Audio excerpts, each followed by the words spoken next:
নৌকাটাকে চিনতাম, এখন যে আপনার দাঁড়িপাল্লা আসছে এটাকে ঠিক চিনি না আমরা। আওয়ামী লীগ যে কাজ করতে সেই কাজ আমার দলের লোককে আমরা করতে দেব না বলতে। এই ধরনের দুর্বৃত্তায়নের সঙ্গে অপরাধের সঙ্গে যদি কেউ জড়িত থাকে আমাদেরকে বলবেন, আমরা সাথে সাথে তার বিরুদ্ধে ব্যবস্থা নেব। আমরা কখনোই অ্যালাউ করবো না, কারণ আওয়ামী লীগ যে কাজ করতে সেই কাজ আমার দলের লোককে আমরা করতে দেব না বলতে। আমি বিশ্বাস করি তারা করেনি, তাদের মধ্যে নিশ্চয়ই আপনাদের সঙ্গে সেটা করবে। বন্ধুগণ, আজকে নির্বাচনে একটা অসুবিধাই হচ্ছে আমাদের।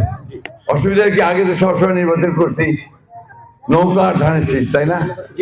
নৌকাটাকে চিনতাম, এখন যে আপনার দাঁড়িপাল্লা আসছে এটাকে ঠিক চিনি না আমরা। অনেক বেশিরভাগ মানুষ এটাকে চেনে না। পদ্মা সেতু, মেট্রো রেল এবং এলিভেটেড এক্সপ্রেসওয়ে নির্মাণের গর্বিত অংশীদার বসুন্ধরা সিমেন্ট। নতুন দল না হলেও অনেক পুরানা দল, ব্রিটিশ আমল থেকে দলটা আপনার রাজনীতি করে। কিন্তু আমাদের এই অঞ্চলে আমরা যেহেতু জামাতে ইসলাম ঠিক সেইভাবে আসেনি কখনো, বহু আগে ছিল আপনার 91 সাল নির্বাচনে জামাত ইসলাম নির্বাচন করছিল, তখন তারা সেইভাবে ভালো করতে পারেনি, এরপরেও আমরা কখনো ভালো করতে পারিনি।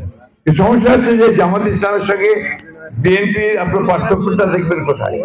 পার্থক্যটা হচ্ছে যে বিএনপি একটা পরীক্ষিত দল, 5 বার সরকার চালাইছে, এবং সরকার যখন চালাইছে বিএনপিকে তখন সুনামের সঙ্গে সরকার চালাইছে। আজকে দেখেন বিএনপি যে প্রতিষ্ঠাতা শহীদ প্রেসিডেন্ট জিয়া রহমান, তিনি দেশের স্বাধীনতার ঘোষণা করতেন 1971 সালে, যুদ্ধ করেছেন, এবং তার সম্পর্কে সব মানুষ কি বলে, সব ভালো মানুষ প্রেসিডেন্ট ছিল, তাই না? তার যখন জানাজা হয় তখন লক্ষ লক্ষ মানুষ সেই জানাজায় হাজির হয়েছিল।